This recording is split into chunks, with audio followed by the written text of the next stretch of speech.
So that's Milgram's question. Would you electrocute? If you go up to 450, maybe you will. In fact, when you get here, the guy screams, thud, silence.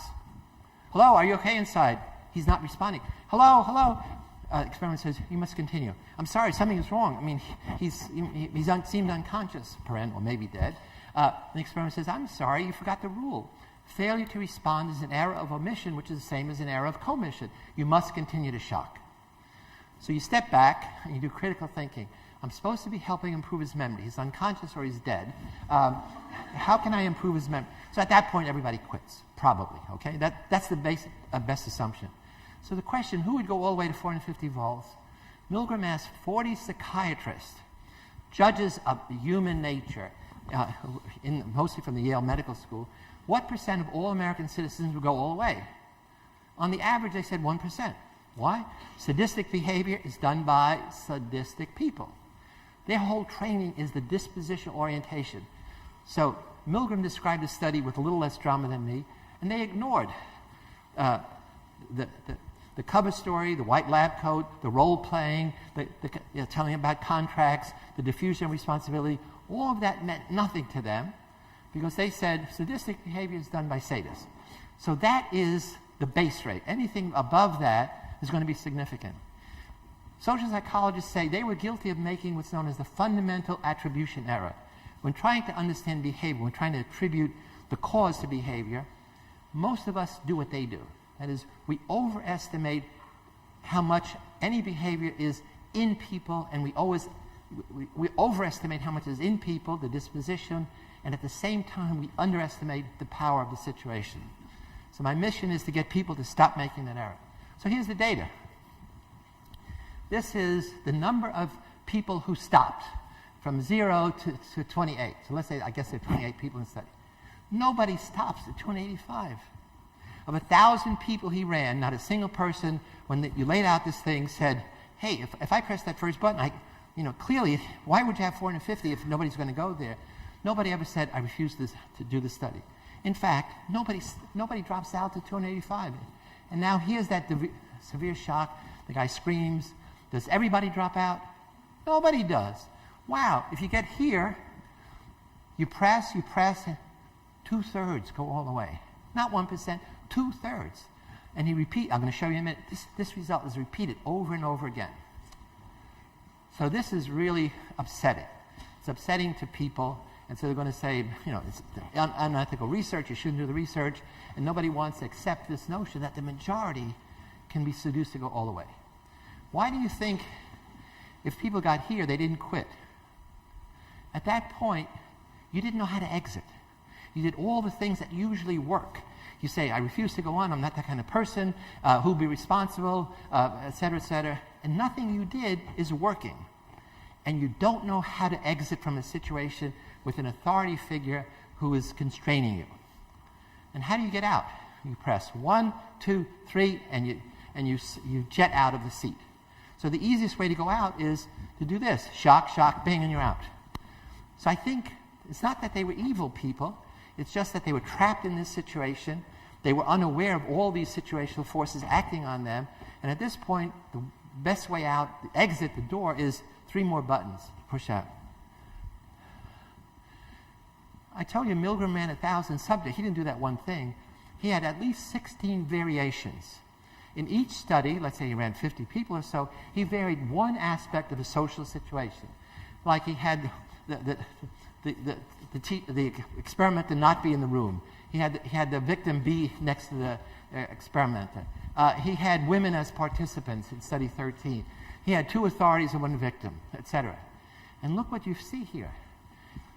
You can get as many as 91% of all people, almost everybody, going all the way, and you could wipe out the effect.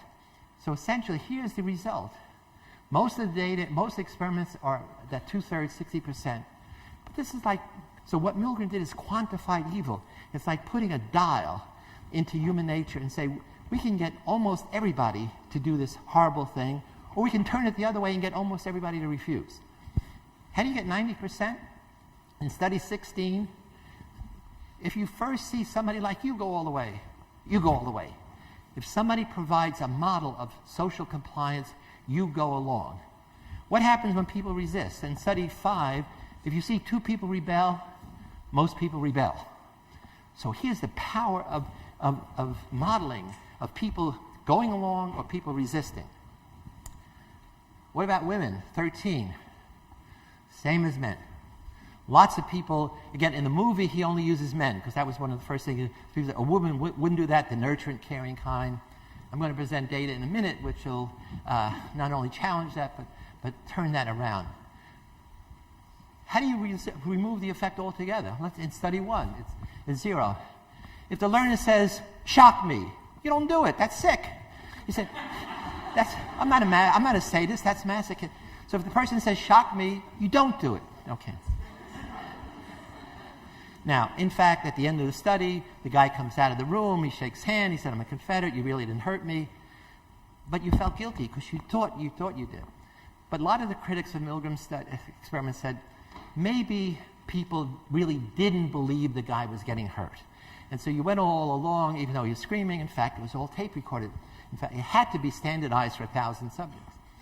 So 2 psychologists in the West Coast in 1971 did this really unethical study. Because this is now going to be the victim.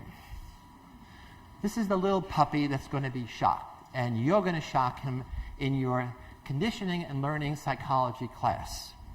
And so imagine any situational forces that could get you to shock that puppy. No way. What'd you say? No way. No way. I mean, I love that puppy. I'm going to take the puppy home. But the guy in the white lab coat is not a high school biology teacher. He's your psych instructor, and your grade is going to depend on whether you can condition that puppy. So the puppy is in something called a shuttle box. This is a metal grill, and when you press a button, the grill gets electrified. And you know what? The puppy is really getting shocked. And you're sitting there alone. Your job is to condition the puppy, meaning the light goes on. The puppy has to turn around and go to the safe place in a certain period of time. And if he does it, you got to shock him. And then you have a box with 10 buttons, and each time you have to shock more and more and more. In fact, the puppy is really getting shocked, but it's a very low-level shock. But puppies' pores are sensitive, as you know, and it jumps up and down and squeals.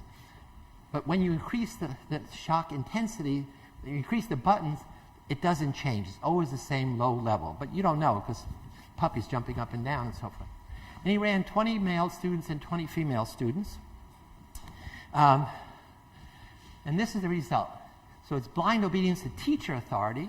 When there's no question, the puppy is not a Confederate, not getting paid to do this. He's doing it because you're hurting him.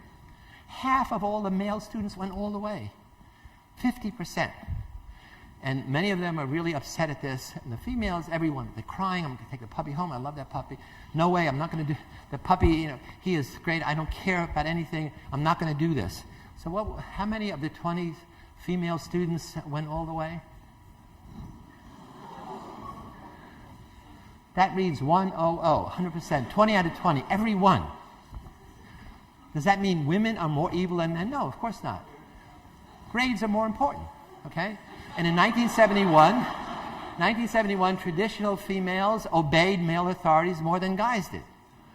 So here's a powerful thing where people say, women wouldn't do it. I say, yeah, women wouldn't do it.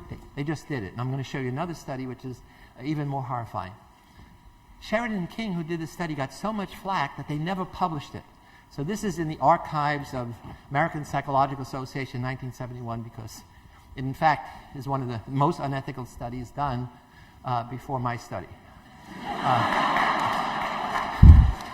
Okay. But all research is fake. Never in your life you're going to sit in front of a box pressing buttons or shocking a puppy like that. So whenever somebody tells you about research, the second question to ask is, what are the real-world parallels? What is the external validity? How can we go from this study to things that we care about in the real world? So is there anything that people can blindly obey authority?